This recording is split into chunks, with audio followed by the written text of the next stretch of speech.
ඕගොල්ලෝ හැමෝටම සුබ දවසක්. මම වෛද්‍ය සඳවර්ණ හංසිත. අද මම කතා කරන්නේ උරහිස් තදවීම ගැන. ඔබගේ උරහිස් හන්දියේ තදවීම ගැන. මේකට ඉංග්‍රීසියෙන් කියනවා frozen shoulder. ඒ කියන්නේ ගල් වෙනවා. අයිස් වගේ වෙන එක අදහසින් තමයි frozen shoulder. adhesive capsulitis කියලා වෛද්‍ය විද්‍යාත්මකව හඳුන්වනවා. මේක ආයුර්වේදයේ ඈත අතීතයේ කතා කරලා තියෙනවා අවබාහුක කියලා තමයි කතා කරලා තියෙන්නේ. මේකේ රෝග ලක්ෂණ ගත්තොත් මුලින්ම වේදනාව තියෙනවා. ගොඩක්ම ඒකම තද ගතිය. වේදනාව තද ගතිය. ඒකත් එක්කම චලන අපහසුව. ඒ කියන්නේ උරහිස උස්සන්න බෑ.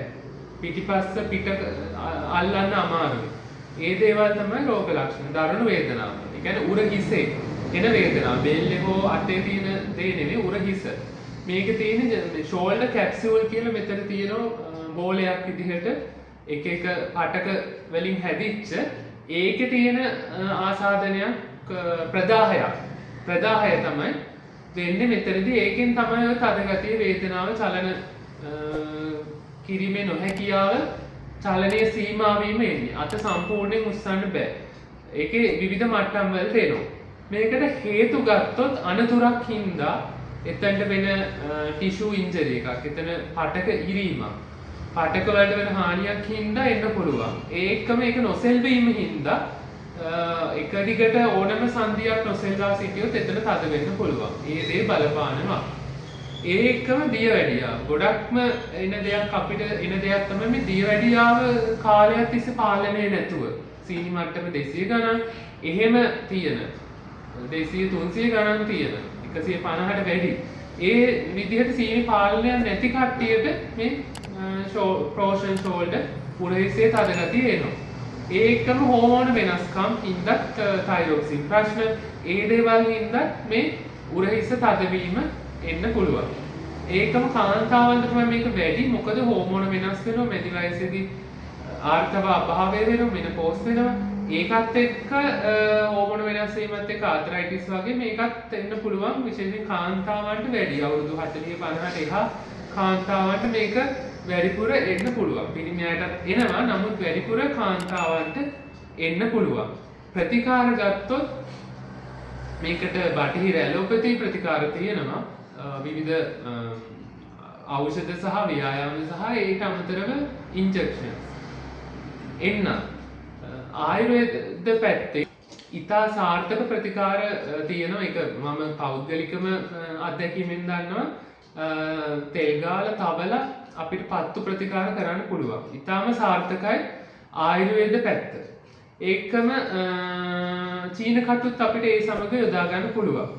බොන බෙහෙත් සමග චීන කටු සහ ආයුර්වේද මම කරන්නේ එහෙම. ඒකෙන් විශාල ගුණයක් ලබා ගන්න පුළුවන්.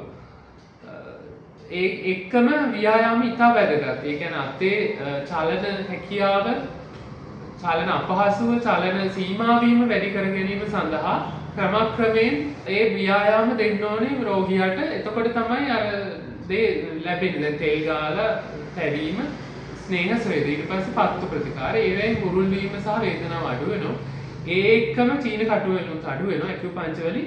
ඒකම ව්‍යායාම, ෆිසියෝതെරපි, විවිධ අතට කරන ව්‍යායාම, උරහිස් සංදියට කරන ව්‍යායාම සිදු කිරීම තුළින් ඒක පාලනය කරගන්න නෙමෙයි සම්පූර්ණයෙන් සුව කරගන්න පුළුවන්. මේකෙත් විශේෂ දෙයක් තමයි ඔබ දැනගන්න ඕන. කාලයක් මේ රෝගය ප්‍රතිකාර නොකර තිබ්බොත් අපිට උනත් සුව කිරීමේ අපහසුතාවක් තියෙනවා.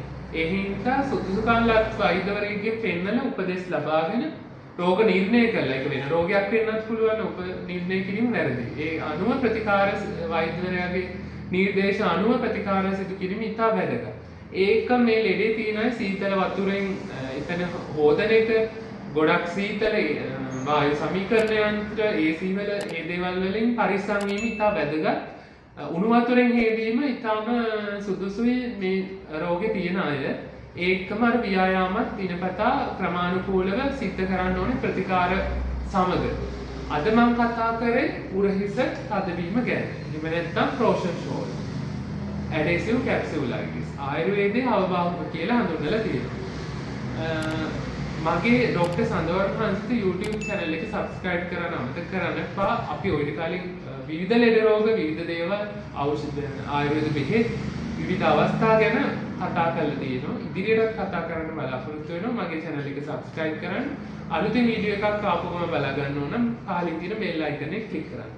ඕගොල්ලෝ හැමෝටම නිදුක් නිරෝගීමත් දිවියක්.